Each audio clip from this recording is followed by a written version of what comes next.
Well, the first thing to do to start tapping is to remove the bark with this tool called a barking scraper.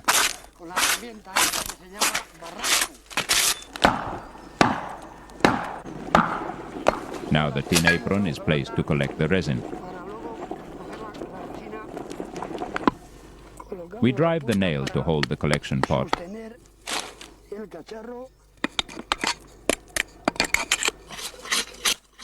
By chipping the pines with the adze, one manages to expose the resin ducts in the part of the tree where they are most abundant. A few minutes after hacking the faces, the pines begin to exude resin in drops.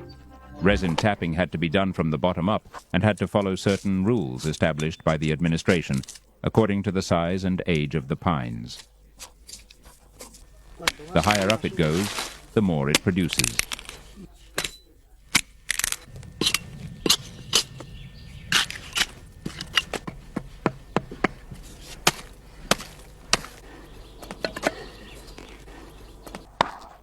For these men, who lived through the hardships of the difficult post-war years, tapping the pine forests of Hontoria was the way of life they had to cling to earn their daily bread.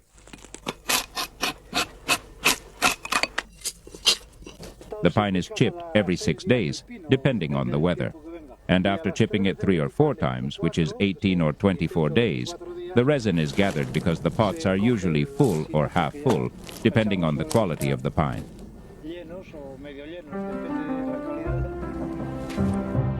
From this moment on, the tappers let the crude resin drip from the cells of the pine's secretory system. Day by day, this pine blood drains through the cut and is guided through the tin gutter into the pots. A popular saying goes, if the tapper sweats, money is made. After a few days, the resin can already be collected from the pots using a special knife shaped like a spatula. This is the trade that sticks to you the most, at least on your hands.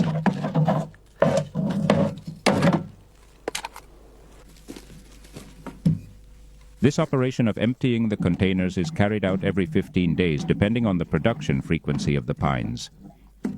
As the bucket increases its weight, the tappers go to unload the collected resin into drums supplied by the distillation factories.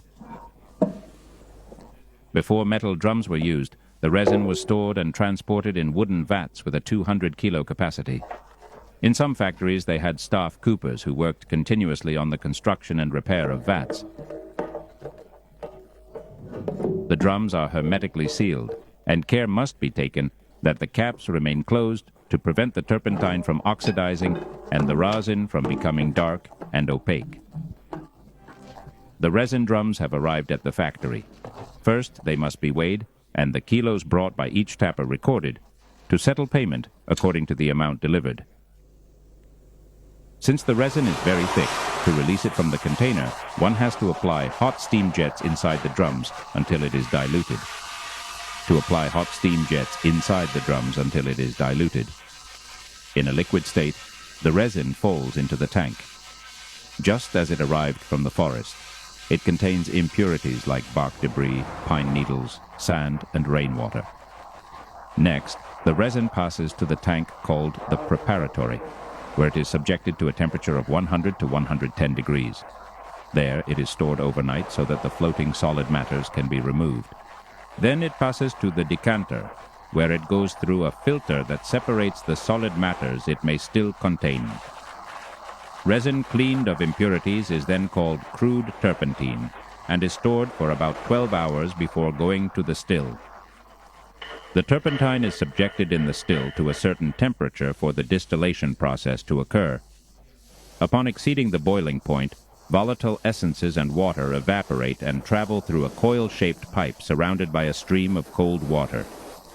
During this long journey, the vapor cools and condenses into a liquid state.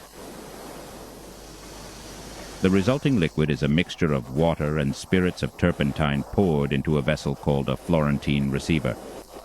At the start of the distillation, there is more turpentine than water, and as the process advances, the proportion of water increases and the turpentine decreases. Finally, when almost no turpentine remains, only water comes out.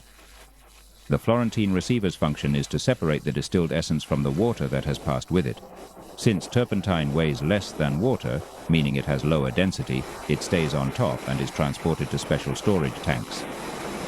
Once the distillation process has concluded, rosin has remained in the stills tank as the second main product.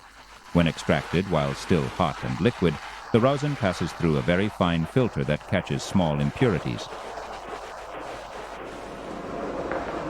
Without letting it cool, the rosin or colophony is moved with the cart to fill the bags. Each bag has a 50-kilo capacity and is the type of packaging served on the market. The most widespread use of rosin is mainly for the production of glues, varnishes, paper, depilatory waxes, but above all for the manufacture of chewing gum.